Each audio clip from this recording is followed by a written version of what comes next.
आनंद तो जब अंदर से आपके एक आवाज आएगी, एक चिंतन आएगा, एक ध्यान में डूब सकेंगे, एक जीवन में तृप्ति मिल सकेगी। जब जीवन में एहसास होगा कि मैंने कुछ प्राप्त किया है, मुझे कुछ उपलब्ध हो रहा है, वह जो उपलब्ध होने की क्रिया है वो आनंद है। और मैं फिर ये पूछ रहा हूं कि अगर ये नहीं है तो फिर हमारे जीवन में, पशु के जीवन में कोई अंतर नहीं है। हम भले ये अहमन्यता कर लें, घमंड कर लें कि हम महान हैं, बड़े हैं, हम पड़ोसी से ऊंचे हैं, हमारा मकान बहुत ऊंचा है, हम ज्यादा सुंदर हैं, यह केवल घमंड है। और इस घमंड के माध्यम से तो जीवन में कुछ भी प्राप्त नहीं हो सकता जो कुछ आप महसूस कर रहे हैं। हम भारतवर्ष में हैं और भारतवर्ष में एक बहुत महान शासक सिकंदर महान हो गया है, उसको महान कहते हैं। अकबर महान कहलाया, सिकंदर महान कहलाया, बाकी राजा लोग कहलाए, सम्राट कहलाए। महान 2-3 लोगों के बीच में लगा। और सिकंदर महान पूरा गजनी, पूरा रूस, पूरा यूनान, इन सबको लूटता हुआ और पूरे भारतवर्ष को लूटा। सैकड़ों हाथियों के औहदों पर उसने हीरे मोतियों से भरे हुए हाथी गजनी ले गया, अपने देश ले गया। सोने चांदी से भरे हुए 2000 हाथी भर करके सिक्कों से अपने गजनी ले गया। कम से कम 10,000 औरतें यहां से उठा करके गजनी ले गया। इसलिए कि वो राजा था, इसलिए कि वो एक आक्रामक था, इसलिए कि यहां के राजा लोग उनका सामना नहीं कर सके, और इसलिए कि उसमें विजय होने की भावना थी, एक लूटने की भावना थी, एक छीनने की भावना थी, अपने आप को बहुत ज्यादा धनवान बनाने की इच्छा थी। जब उसकी मृत्यु निकट आई, जब उसको एहसास होने लगा कि अब मैं 4-6 घंटे में मर जाऊंगा और मेरी सांस रुकने लगी है, तो उसने अपने सैनिक को, उसने सेनापति को बुलाया, महामंत्री को बुलाया, उसने वैद्य को बुलाया। उसने कहा कि अब मेरी आयु कितनी बाकी है? वैद्य ने कहा महाराज अब आपकी नाड़ी टूटने लगी है, हो सकता है 3-4 घंटे और जीवित रहें, जो आया है उसको तो जाना ही पड़ेगा महाराज।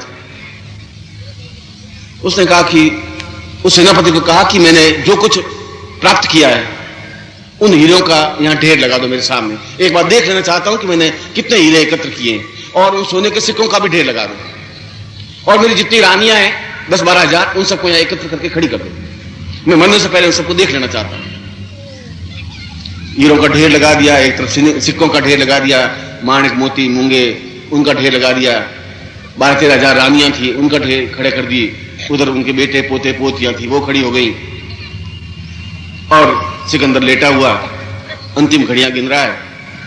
और हीरों के ढेर को देखे तो गर्दन से पीछे मुड़े, इतनी ऊंचाई, इतना ढेर, एक एक हीरा 2-2-2.5 लाख का, तो आप कल्पना करें कि उस ढेर का कितना अंत होगा उन धन का। उसने सेल्यूकस को, अपने महामंत्री को पूछा कि ये सब मेरा है? उन्होंने महाराज आपका है, आप ही तो लेके आए, भारतवर्ष को लूट के लाए हैं, रूस को लूट के लाए हैं, जितने देश थे उन सबको लूट के लाए, ये सब आपका है। और ये रानियां, ये सब आपकी महाराज, ये भी सब आपकी। उसने कहा मरने के बाद मेरा क्या होगा? उनका महाराज मरने के बाद कुछ नहीं होता है, एक बांस की 2 खपचियां लाते हैं, उनके ऊपर मूंज बांधते हैं, फिर आपको लिटा दिया जाएगा, और फिर 4 कंधों पर आपको लिटा करके और शमशान में ले जाके जला देंगे। फिर ये सब किसी के साथ गए नहीं महाराज।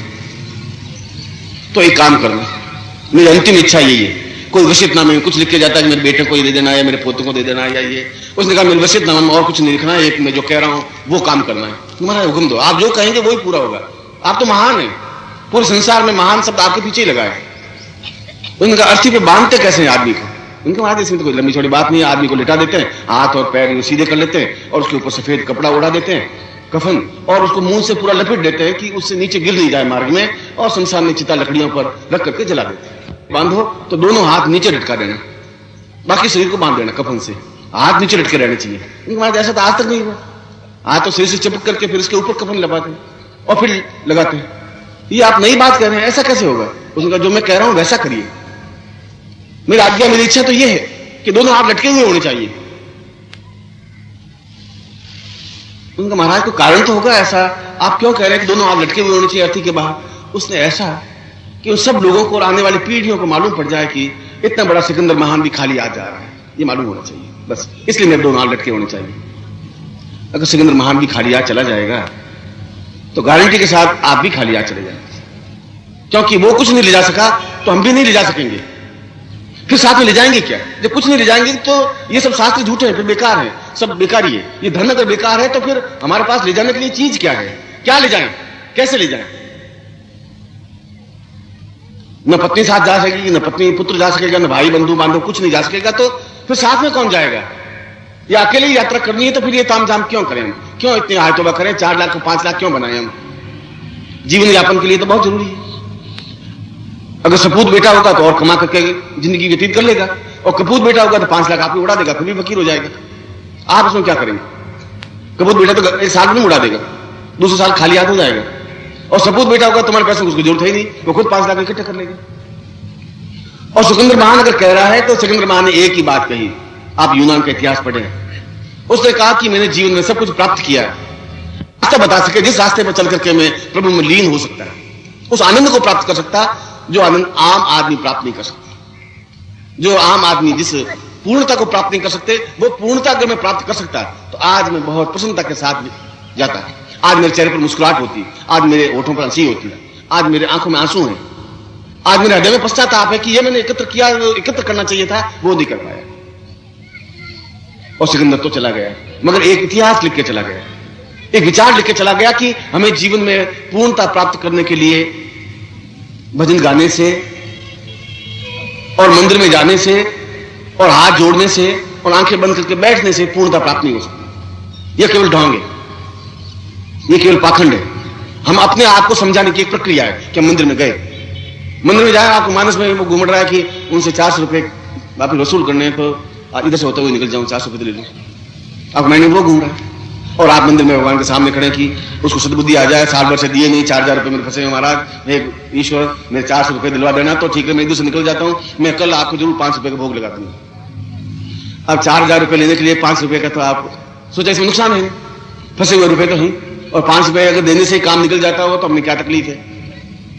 अब आप खुद सोच लीजिए कि मंदिर में जाने की प्रक्रिया आपकी क्या है। मैं आप में से अधिकतर लोगों की चिंतन की डूबने की प्रक्रिया नहीं है, और ये बात सब लोग कहते हैं, मगर कैसे डूबे हम अपने आप में, आनंद मग्न कैसे हों, किस तरीके से पूर्णता तक पहुंचे, तरीका कौन सा, ये किसने नहीं बताया। ये सब ऊपरी ऊपरी बातचीत तो आपको सबको कही, मैं भी कहकर चला जाऊंगा, अभी 1 घंटा हो जाएगा, प्रश्न करके चला जाऊंगा, आप कहेंगे गुरुजी बहुत अच्छे बोले, और मैं कहूंगा चलो मैं भी बोल के आ गया, मगर उस रास्ते को नहीं बताएंगे जिस रास्ते पर चल करके हम पूर्णता प्राप्त कर सकते हैं। तो आपके पास उस अंधेरे में टटोलने के अलावा कुछ नहीं रहेगा, जो मैं आपको अंधेरा दे रहा हूं।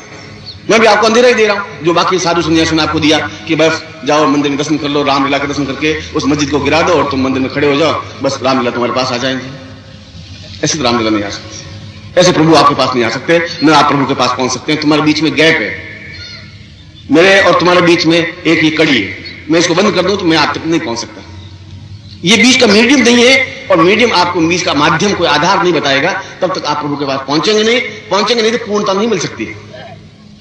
ये मीडियम, ये माध्यम, इसको कहते हैं साधना। साधना का मतलब है शरीरम साधयति स्वधर्म, जो शरीर को साधता है वह साधना है, शरीर को कंट्रोल करता है, शरीर को नियंत्रित करता है।